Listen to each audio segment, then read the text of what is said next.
Hey guys, welcome to another episode of Zach's Credit Card Guide. This week we're talking about a couple cool updates to some Chase cards. We're going to focus primarily on the new business card for United Airlines, and then a quick update on the IHG Premier Card. So first we'll run through the updates on the United business card. Now this is a new business card, so everybody should be eligible for the bonus because it's a new product, and it is very similar to the United Airlines Explorer personal card from Chase. So let's run through some of the features, the benefits, and the differences between this one and the old version. Now first we'll talk about the bonus because that's what everybody wants to know. This offer is available until April 2nd, and you are eligible to receive 100,000 United Airlines miles for spending $10,000 in the first 3 months. Now again, this is a business card, and a lot of these bonuses are targeted towards true businesses with high spend. So there are a lot of businesses out there that spend basically $3,000 a month in just operating expenses. So if you have a business and you're applying for some of these cards, $10,000 might be a lot. But anyway, that's the bonus it's launching with. It's 100,000 miles for $10,000 in the first 3 months. Now this card does have a $99 annual fee, which is up $5 from the previous one, so not a huge jump, and that is not waived in the first year. Now the card does earn 2 times miles on a lot of different categories. So here we go. You get 2 times on United Airlines flights, 2 times on commuting and transit services like buses, tolls, taxis, and rideshare. You'll also get 2 times at gas stations, office supply stores, and restaurants, and then 1 point on everything else. So a lot of bonus categories. It's only 2 miles per dollar, but a lot of different categories all in one card, which is pretty nice. Now this benefit is interesting. You'll get 5,000 bonus miles every card member anniversary if you have this card and one of the personal ones. So if you hold both for whatever reason, you'll get 5,000 points every card member anniversary on this card. So that might be a topic for maybe next week. We might go over what's the best combination if you want to have both of these cards. If you want to get this one for year 1 at least, and then maybe look at getting a personal one for year 2. We're going to talk about that next week. So if that does interest you, make sure to subscribe and we'll check that out. Another cool benefit is that immediately in year 1 and then every year after that, you'll get 2 one-time uses for the United Club. So a lot of us in this game already have like a priority pass membership or something like that. But maybe you can't get in, maybe you go to an airport that doesn't have any priority pass lounges, but maybe they have a United lounge. So anyway, you can have that in your back pocket. If there is a time where you want to go into a United club, maybe that one has really good reviews or something and you just want to get in that one, you get 2 one-time use passes. So if you're just traveling by yourself, you get 2. Or if you're traveling with a partner, both of you can go in there one time. And that's every year that you have the card. Then there's some other cool benefits, and these are pretty common on airline cards. No foreign transaction fees, which is good. If you're traveling around, you can use this one outside the US and you'll be fine. You get priority boarding, which, who cares? You get 25% back on in-flight services, so that rum and coke that you're drinking is a little bit cheaper. And then you get 1 check bag for free. Now, this benefit is kind of interesting in that you'll get a $100 credit on United Airlines.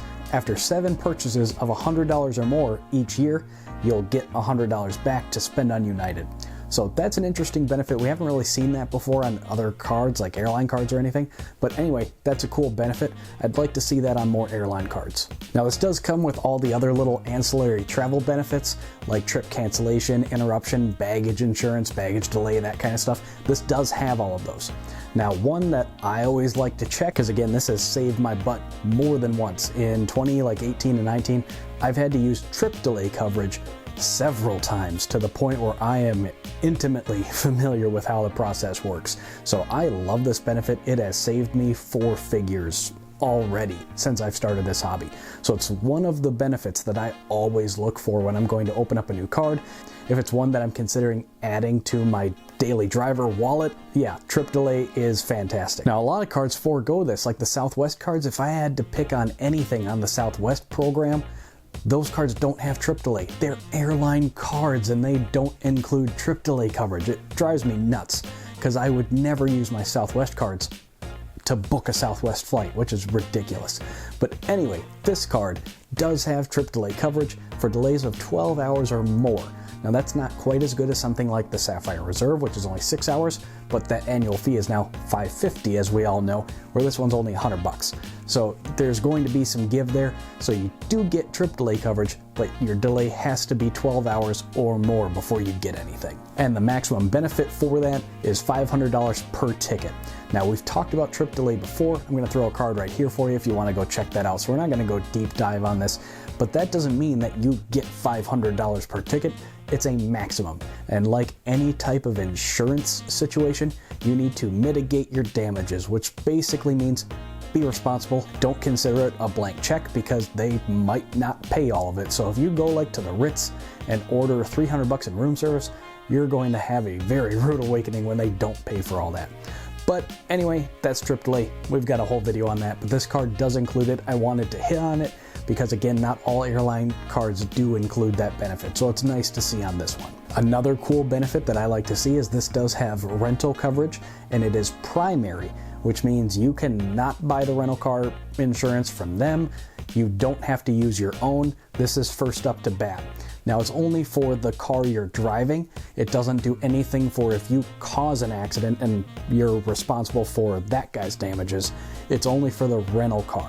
Now what a lot of these cards will provide rental car coverage, but a lot of times it's secondary, which means if you have your own car insurance, it's going through that first. But in this case, it is primary, but it's only for business purposes. So again, if you have a business and you go to Vegas just on a vacation or whatever, you might have to substantiate at some point if you get into an accident that you were there for business purposes under the business that you're opening cards under. So keep that in mind. Like me, for instance, if I'm on vacation and I'm renting a car, I just use my Sapphire Reserve. I don't even use one of these business cards because it can be conditional and I have both anyway, so why wouldn't I just use that one? But that is a cool benefit to see. Again, primary rental coverage when you're on a business trip. And we do have purchase protection for 4 months, 120 days, and extended warranty. So the full suite of regular Visa benefits that we would normally expect, like I said, with the inclusion of trip delay and primary rental. So this card is packed full of benefits for only $99 a year. You get your first bag free, a couple United Club passes. So I think if you are partial to United Airlines, if you end up flying them a lot, this card's a no-brainer to pick up. Now that's all the ongoing benefits. You know, that $100 fee, you'll just have to decide what that's worth to you. You know, a couple United Club passes, check bag for free, priority boarding, that kind of stuff. If you value that stuff more than $100 a year, then it's a no-brainer to pick up. Now that bonus, remember, is for spending $10,000 in 3 months. So a lot of us just hobbyists, individuals who are in this game, that may not be a good route for you to go in. So just keep that in mind. If you think it's a card that you want anyway, and you know you're not going to hit the bonus, but some of these benefits mean something to you, you could do that. I mean, you're going to miss out on that bonus, but that's just a decision you got to make. Now, like all Chase cards, this is affected by 524. Chase business cards don't add to your count, but you still have to be under 524 to get them in the first place. So just keep that in mind as well. So that's the new United business card. I'll throw a general link for it. I can't refer you, but anyway, thanks for asking.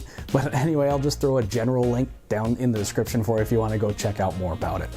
The other thing I wanted to update you guys on is the IHG Premier Card. We talked about this a couple weeks ago. I'll throw a link for that video right here because we did a moderately deep dive on the card itself.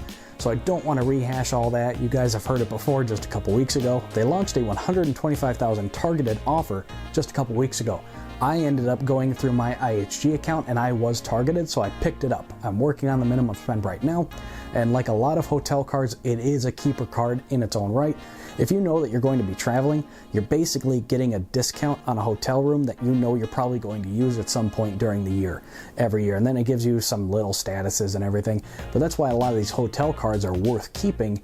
If you know that at some point in a year you're going to need a hotel room, just pay for the annual fee. You're getting a discount on a room that you're going to use later, and maybe some of these statuses give you little perks anyway. It's just kind of like a, I know I'm going to use it anyway kind of thing. And that's why these make sense to keep long term, which is good because personal cards help your credit score over time. The longer you have them open, you don't want to get into a habit of opening and closing a lot of personal credit cards. But just a couple weeks ago, we said there was a 125,000 point targeted offer. Like I said, I picked that up. Now Chase just upped it to 140,000 publicly available, so you don't have to be targeted. Now this one I can refer you to, so I would appreciate if you do use my link. That one's down below. Help me go on a couple trips, guys. Help a guy out. But anyway, like I said, the IHG Premier Card is a no-brainer to pick up. The video I'm linking to goes into a deep dive about the card and everything, so go check that out. And that is a historically high offer, so definitely worth checking out. If you don't already have this one, like I said, 140,000 points, I would pick it up now because we don't know how long that bonus is going to last, and that is a historically high offer. So if you've ever thought about getting the IHG Premier Card, now's the time to do it. Link down in the description. And then just as a side note, at first I got a little sore about it because I just applied for the 125,000 point and I was targeted, and I was like, yes, I can get the 125, because publicly it was only 80,000 when I did that, so I thought I was scoring big time. And then I saw this come across the wire that it was 140 just publicly available. I was like, ah, damn it. So anyway, just for fun, I sent a secure message into Chase and I was like, hey guys, is there any way you can match me to that offer? Because I've only had the card like a month. So I was like, hey guys, is there any way you can do that? They sent me a message back and they said, yeah, no problem. When you meet the minimum spend, just reply to this message and we'll deposit those extra points into your account. So that's cool to see that Chase does that. A lot of other banks, like Amex, will just not do anything like that at all. They just flat out refuse. Whatever you apply for, that's the bonus that you're getting. So it's cool to see that Chase is my #1 favorite of this whole game.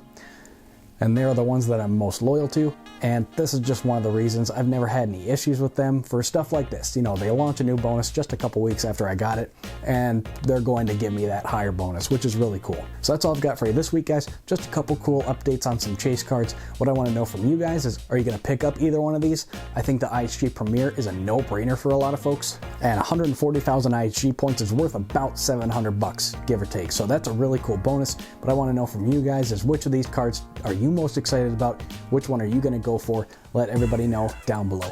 If you have any other comments or questions, please do leave them down below. I try to get to everybody. If you want to get a hold of me one-on-one, a link for my Facebook page is down in the description.